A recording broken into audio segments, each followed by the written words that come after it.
may konting kibot, payment.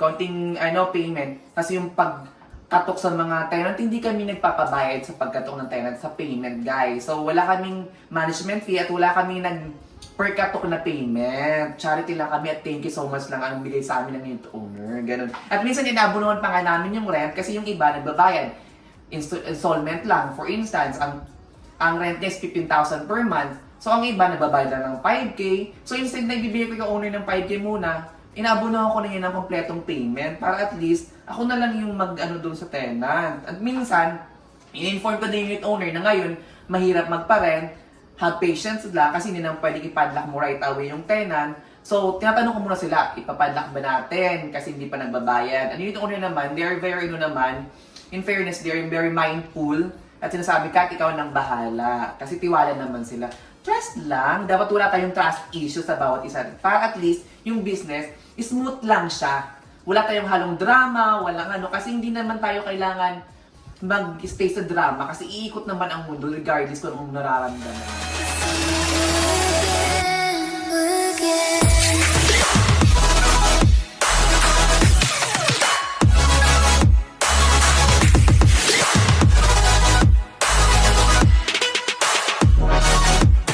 Good morning everyone! Again, this is Kat. And for today's vlog guys, actually we'll be checking a unit here in Shore 2 Tower 3.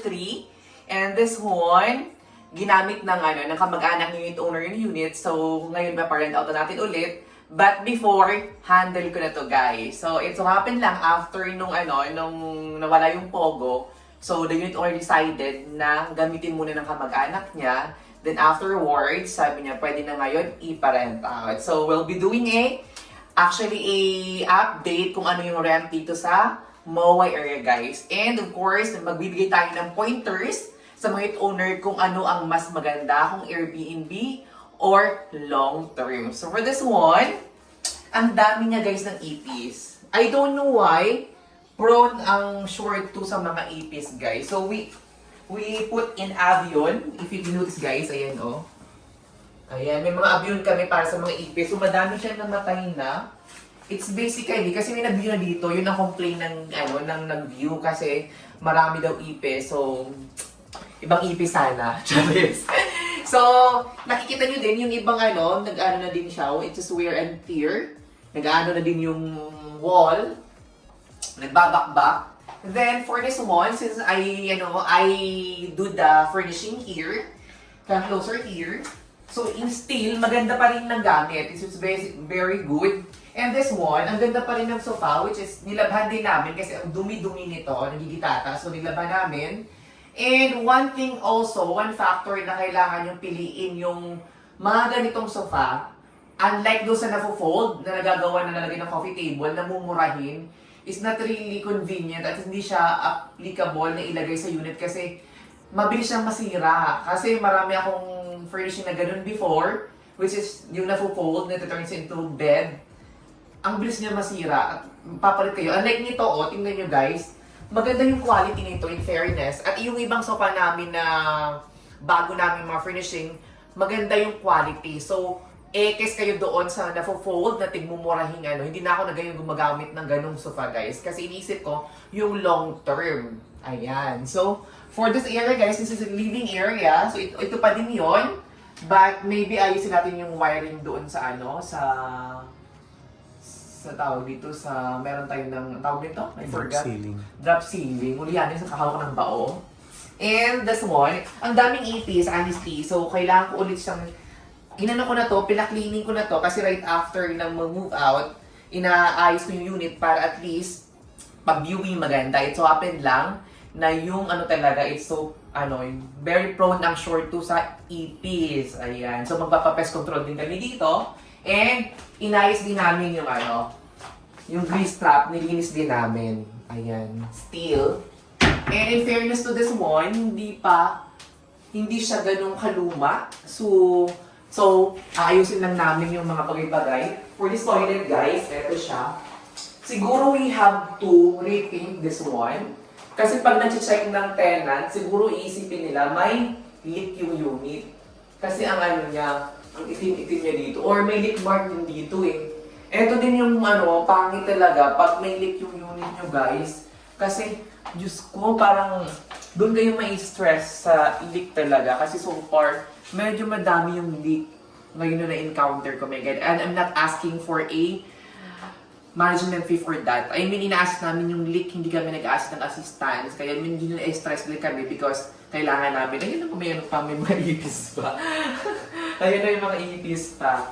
So, for those unit owner guys na binalik ko before ang unit since wala namang tenant now, I'm still doing the business. I mean, I do the long term, I do the Airbnb, I do the furnishing, I do the interior. So, sa mga unit owner, mas gusto ko yung mga luma ko unit owner kasi I don't have to explain to them kung anong ginagawa ko. Kasi alam na nila at kilala na nila ako. So, it's very easy for them na ibigay sa akin yung keys.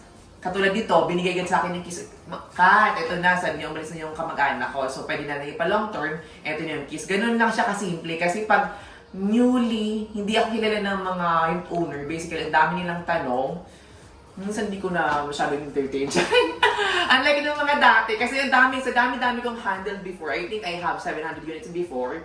So, nung walang tenant, yung walang pogo, binili ko karamihan na units kasi ayoko naman maging liability ko siya, nakawala naman akong tenant. But now, kahit pa paano mayroong tenant, but of course, patience lang talaga is a virtue. Kasi now, basically yung mga tenant ngayon is either may Nigerian, or mga Filipino. Alam mo naman, pag Filipino, ang daming entry pag payment na. So basically, minsan inabunuhan ko na lang talaga yung mga rent nila para at least hindi makulit yung owner or hindi magalit yung owner. Kasi minsan, yung mga Pinoy talaga, it's very hard for them to pay every month on time. So kailangan mo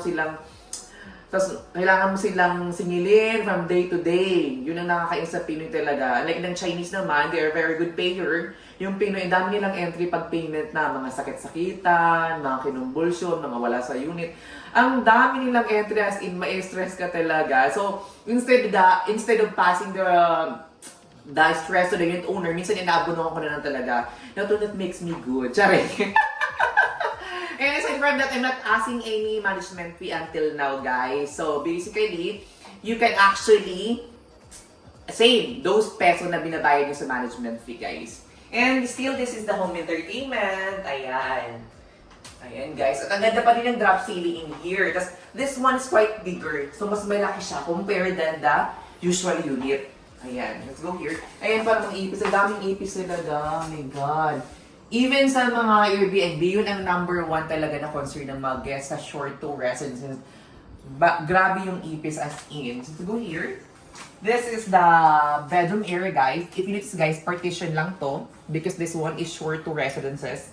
So, ito yung kaibahan ng short to sa short 3. Partition lang siya. Ayan, guys. But, you can also remove the partition if you want to make your unit more bigger. At pwede mo siyang i-execute na mas maganda. Ayan. Everything in here maganda. In fairness, maganda yung paka-furnish ko ito. Maganda yung quality ng nakuha ko yung mga gamit here. So, intact pa din siya after a long time. Ayan guys, may drop ceiling pa rin here. And of course, we had the 3 doors cabinet here. So basically din, kasi yung ibang mga pinagmumula ng ipis, yung mga kahoy, or yung partition, or yung overhead na sa kitchen, yun ang normal na ginagawa ng pinagmumula ng mga ipis, guys. And we still have this kind of thing. And nilagay ng housekeeping, pero papalinisan ko rin siya. Ayan yung chair. And basically siguro, this is the view of balcony. And we will be doing a little bit retouch lang dito, guys. Ayan. Ayan, guys.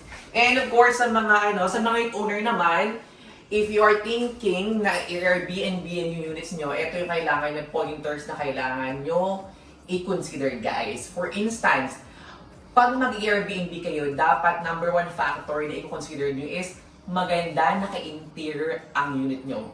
Kasi now, lahat ng units, lahat ng mga naka-Airbnb is magaganda naka-interior. So, hindi ka makakasabay sa market kung hindi mo i-interior ang unit mo. Ayan. And secondly, guys, dapat aware ka na stressful masyado yung Airbnb. Lalo na may mga concern yung So, you have to have at least nang magmamanage. Although we, nagmamanage kami ng Airbnb and may mga packages kami kung gusto nyo ng cleaning lang or kami din na mag sa mga guest sa host sa Airbnb, pwede din kaming ganun, guys. And of course, to my friend din, gumagawa din sila ng ganun. So basically, kung gusto nyong i-Airbnb, dapat kayo na, expected nyo na hindi all the time may kita sa Airbnb. Kasi seasonal lang din yung nagbubook. For instance, this time around kasi may pasok na yung mga bata. So konti na lang yung nagbubook ng Airbnb. But pinaka-peak season ng Airbnb is during May. Kasi in May siya, guys, ano siya ng mga summer siya, and walang pasok yung mga bata. So marami nag-Airbnb, so mas malaki yung kita during May season, guys, at during summer season. And for this one naman, June, July, hindi masyado.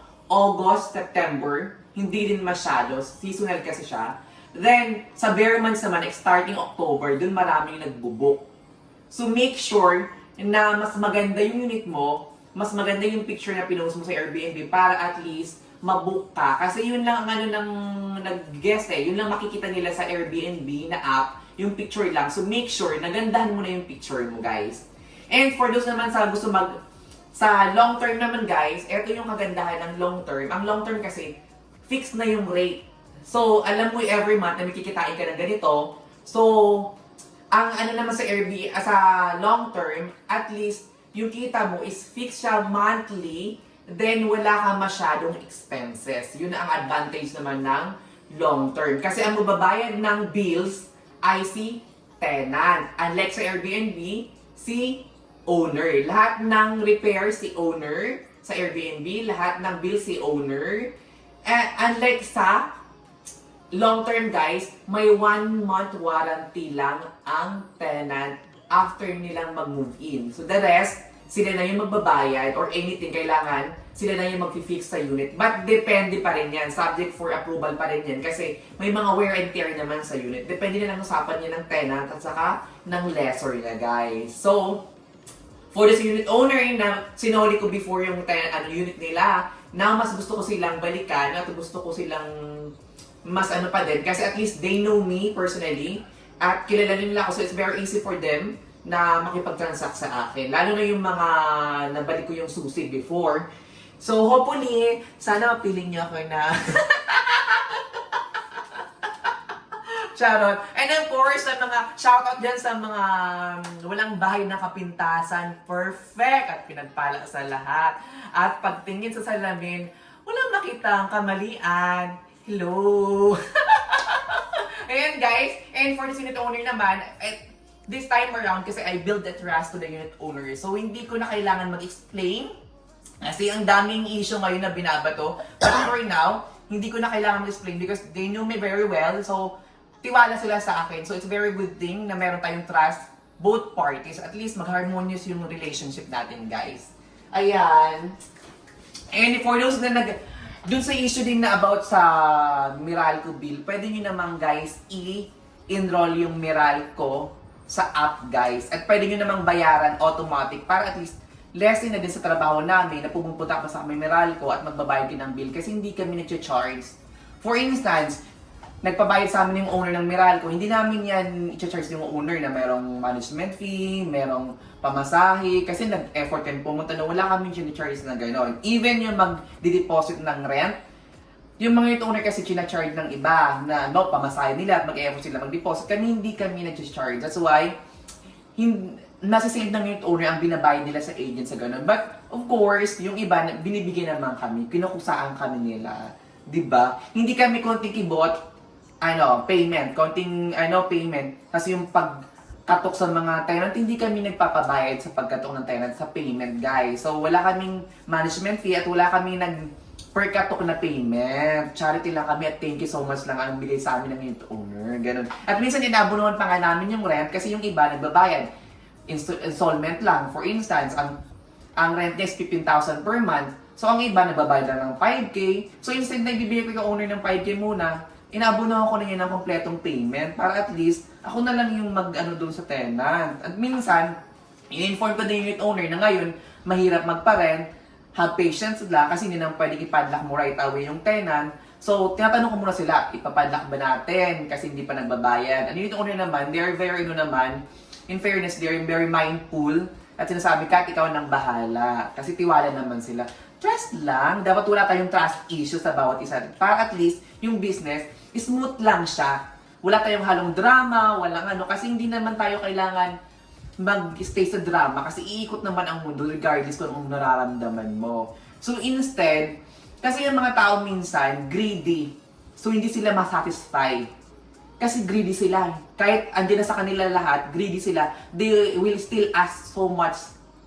Kasi hindi sila nasatisfy sa mga bagay-bagay na nasa kanila. Instead na mag-ask ng too much, dapat mag-post ka muna, tingnan mo sarili mo, you are blessed than the others.